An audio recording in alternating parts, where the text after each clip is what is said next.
Climate is usually described as temperature, but temperature is only the symptom.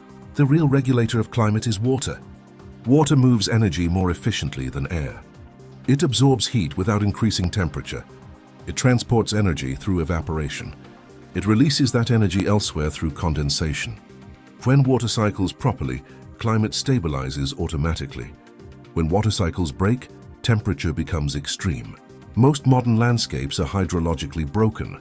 Vegetation loss removes shade. Soil compaction blocks infiltration. Rain turns into surface runoff instead of storage. This creates a cascade. Less infiltration means less groundwater. Less groundwater means less transpiration. Less transpiration means less evaporative cooling. Surface temperatures rise, pressure gradients sharpen, storms become violent instead of regular. This is how floods and droughts coexist in the same region. Restored landscapes reverse this chain. Roots reopen soil structure.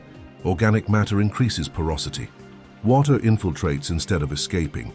Stored moisture feeds plants for weeks or months after rain. Plants transpire water vapor continuously.